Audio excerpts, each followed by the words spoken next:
This is one of my cold brew coffee makers. Let me get my vitamins out of the way there.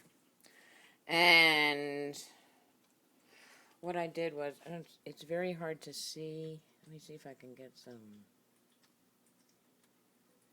light. Adjust the exposure. I guess there's only so much. You can barely see it, but I can pull it out for you. This is the filter, and it has, these are 4 plastic holders, you know. So it's not a paper filter. It's a plastic filter, I guess. I don't know what the filter is made of, but it's very flexible, and it's just a very fine mesh. So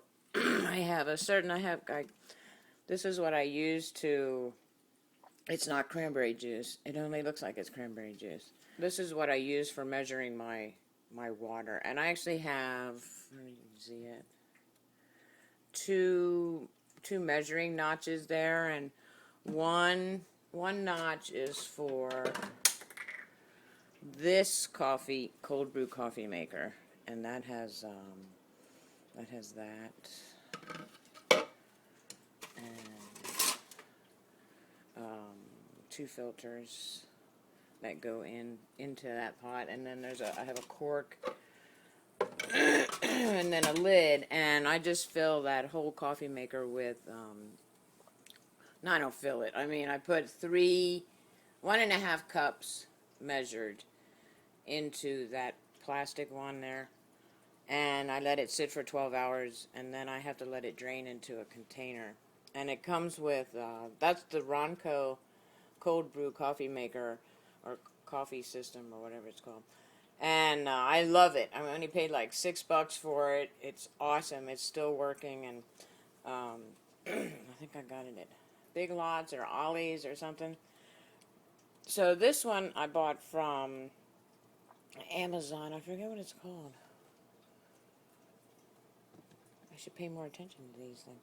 And it's just got a little bit of coffee water in there. It's Hario, made in Japan. And what I want to do is I'm looking for a plastic bottle that I just woke up, so no. My notification center was opening on me. I'm looking for, this is a glass bottle, and I want to take it with me, but it's glass, and now I don't want to take it with me when I travel. I want to take a plastic pitcher equivalent. And I know people think, no, you shouldn't put any of your stuff in plastic. And I'm thinking, you know, this is plastic. So, it goes through plastic first. Anyway, back to this. I think that if we try and shield ourselves from all types of germs, then we're actually making life worse for us. And as you can see, it is dripping down. Now what I did was I used 9 little scoops, which I think also equals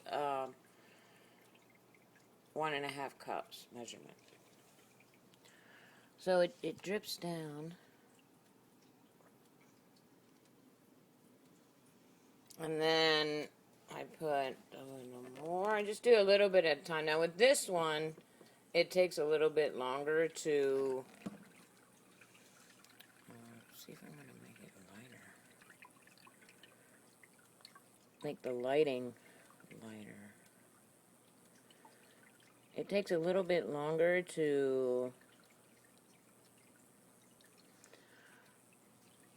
prepare the coffee for sitting for 12 hours, and that's just because I pour this water, you know, through the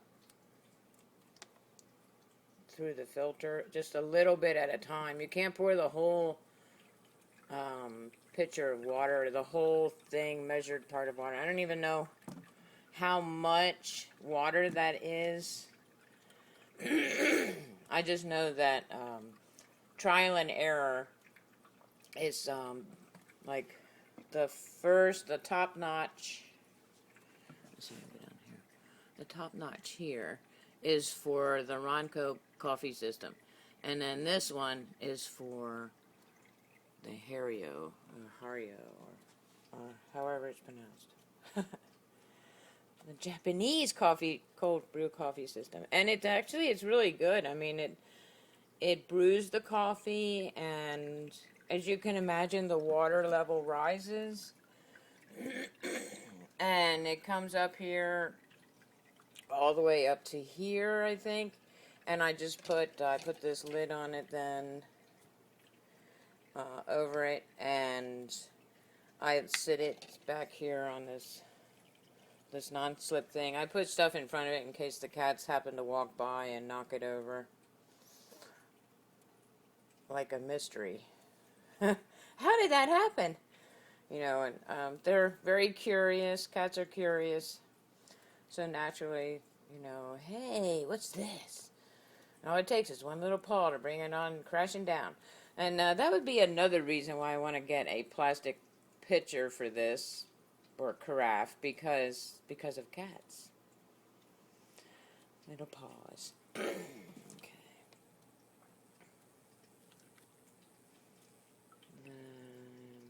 Another thing I do is I keep a excuse me. I keep a plastic spoon around just for this. I just kind of I go in and I kind of wipe it down the sides because it tends to, the water brings up the grounds a little bit. Alright, okay. So by moving this way, and then you see all my junk. It's not really junk. This is coconut oil. This is a guard against the pot falling over, or the pitcher falling over. This is sinfully delicious Reese's Spreads. Oh my gosh. If you love Reese's Peanut Butter Cups, stay away from that, because you'll definitely gain a lot of weight and have to visit the dentist more often with that very delicious spread. It tastes exactly like Reese's Peanut Butter Cups, and in my opinion, I think it's better than Reese's Peanut Butter Cups because, well, you know, I guess the candy itself has its own, what's the word I want? Its own little, you know, enjoyment, savory taste or whatever, and you want to bite into the chocolate and then into the peanut butter. Of course, this one means you're biting into both the chocolate and the peanut butter at the same time. So a lot of you might be thinking, sacrilege or something. How can you put them together like that? But isn't that what the commercial was about all along for the candy?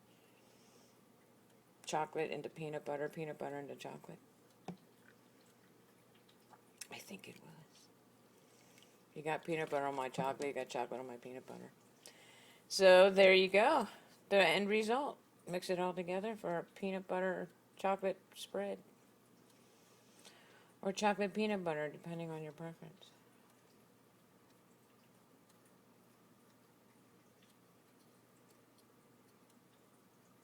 So, oh, come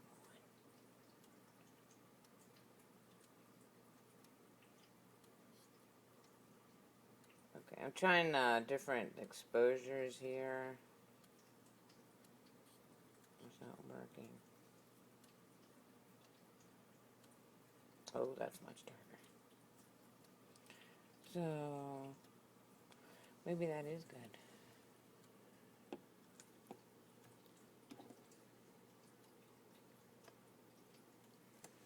The spoon.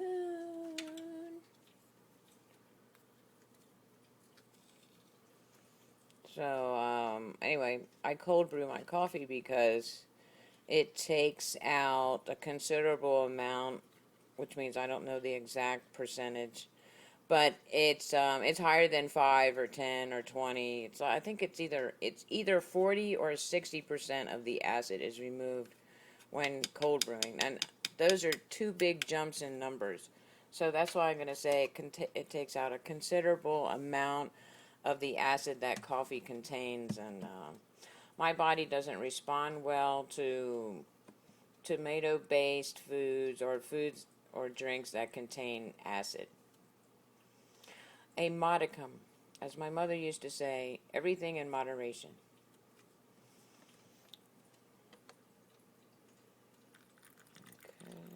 Okay,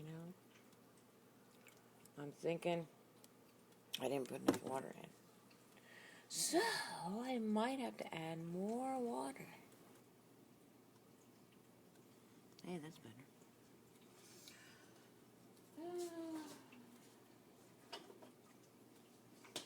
No problem, because I keep actually an extra pitcher that I use for...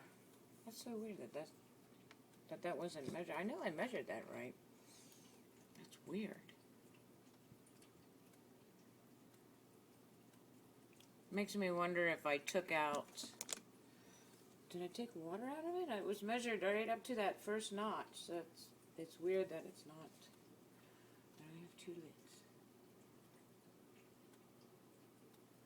Why do I have this lid?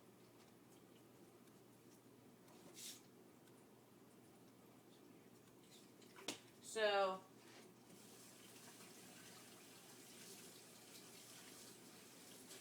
it was weird. I had an extra juice lid. So, okay. Now it is filled up, and I'm going with. Let me see. You can see probably how the water right there, and now the water is when it's down. It's like right there. Just a hair more of water, because I don't want it to be overflowing, but I do want it to kind of still be soaking up the coffee grounds. So what I do here is I take this lid.